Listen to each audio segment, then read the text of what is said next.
Indiana Jones.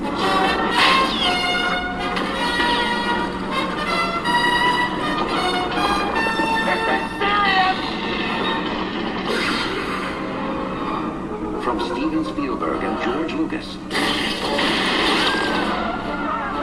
Indiana Jones and the Temple of Doom. You don't believe me. You will, Dr. Jones.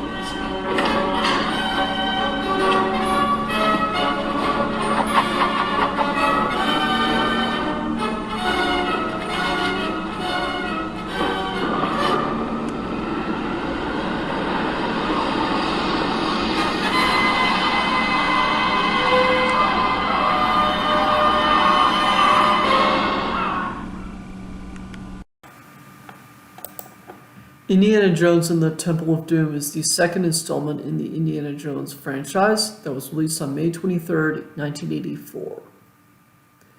I have only reviewed the first Indiana Jones film and actually the last film. I enjoyed the former of the two, so let's see if I enjoyed the second one. So this time our hero finds himself stranded in India after a quest in China with his child sidekick, Short Round, and a nightclub singer, Willie Scott. They stumble upon a village that needs their help because it is in a state of decay. The only way to restore it to its natural beauty is to go find 5 magical stones, which are located in Pankot Palace. Later on, Indy discovers that there is something even more sinister when going into the secret temple where these stones are. I actually did mention my thoughts about this movie briefly in my Transporter 2 review, and I have to say I regret everything I said in that review. I said it was needlessly cruel, not fun to watch, and more kid-friendly than the first one. This movie is a fucking blast to watch. No, the latest one is needlessly cruel and not fun to watch. I didn't know what either of those meant until I saw the latest one. But I will get to the cruelty later. About the movie being more kid-friendly than the first one, I probably only said it because of the inclusion of Short Round. Honestly, I would not let a kid watch either movie. There's plenty of shit in both that will give them nightmares, plus a satisfying dose of adult themes that will go over their heads. But yeah, after rewatching this movie, after years of not watching it, I had a lot of fucking fun with it. I felt it had really good writing and got into the adventure as it was unfolding. Indy has some good lines and banter with Short Round and even Willie sometimes. I used to fucking hate the humor in this movie, but I realized why it was included. Sorry, I got a notification. It is a little thing called comic relief. The movie is basically saying, enjoy the fun while it lasts, because it's going to get dark later on. To be fair, much of the darkness is foreshadowed in the beginning.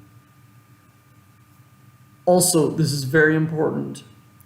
The darkness is necessary for the plot. It is done to show how evil the Thuggies really are. They practically put children into slavery and torture prisoners.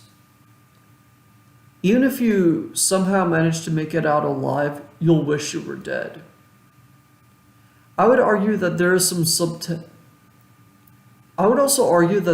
subtext that shows the contrast between pleasure and pain.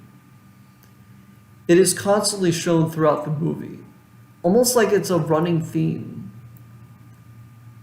That is way more fucking amazing and fascinating than whatever the fuck Dial of Destiny was trying to say.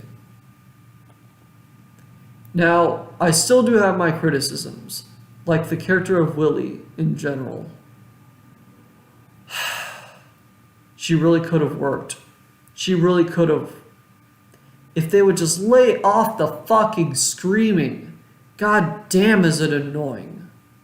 Now, to be fair, she occasionally screams at appropriate times, but a lot of the times she is screaming at shit that isn't really worth screaming for at all. I actually do see the potential in her character. Maybe that could have been her character arc. She could have started out as a fearful character but learned to overcome her fears and be brave. That might have been what they were going for too, but nothing about it is consistent. The best I can say about Willie is that she is a good singer. I guess another thing is that Raiders of the Lost Ark had more depth and a more unconventional way of telling a story. And this movie kind of took that element away. But then again, at the same time, if you want a more straightforward action-adventure movie that is insanely entertaining, this one is actually a pretty damn good option.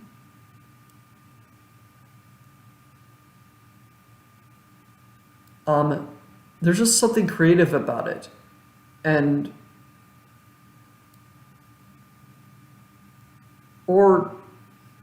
you know, sometimes that's what I need to make myself feel better.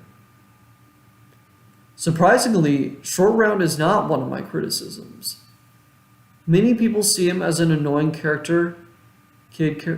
Alright.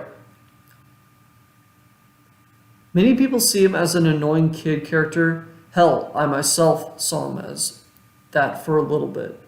But watching it again, he is anything but. He is supportive, charming, and you can easily see the connection between him and Indy. And it kind of gets it right here. Even when he gets a little bit annoying, he does give good information. So that's something. Okay, the last thing I'll say about the story is that Mulan Ram is a despicable bastard. Probably the most despicable villain in the entire franchise. In addition to the slavery and torture he condones and participates in, he is sanctimonious, he plays the victim card, and he has no regard for anyone else really, not even his own henchmen. I mean, he also, not to mention he fucking ripped a guy's heart out. It is so goddamn fun to see Indy punch him and to see him fall into the river and get eaten by crocodiles. Which leads us to the action scenes. The action scenes are pretty fucking good. There is plenty of gunplay and fight scenes to go around. The blood only adds to the intensity of the scenes. They are filmed and edited masterfully, and they are satisfying all things considered. Time for the production values. The cinematography, editing, sound, and music are all really good. No complaints in any category. I even like how Willie sings the song Anything Goes in Chinese at the beginning of the movie. It's a pretty damn good song, if I say so myself. Overall, Indiana Jones and the Temple of Doom is a perfectly strong Indiana Jones movie that is much better than I remember it being. While it doesn't have the depth of the first or the third one, what we have to replace it is honestly really good. It has a certain charm to it, and Indiana Jones still feels like the same character he was in the first movie. And it has pretty damn good action scenes. It's just a fun movie with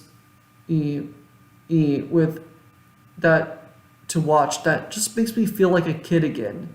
And even then, it still has something inventive about it and creative that I can appreciate as under an adult academic lens. Even the criticisms I have, I can easily ignore or just kind of tolerate. I won't deny that Dial of Destiny gave me a new appreciation for this movie. But yeah, if I had to choose which one to watch, I would choose Indiana Jones and the Temple of Doom in a heartbeat. I gave Indiana Jones and the Temple of Doom 4 out of 5 stars with the title of awesome. Anyway, I'm Spike Robot. If you like this video, you can subscribe to my channel. And see you next time. Honor the Freedom Jingos. For the animal soul.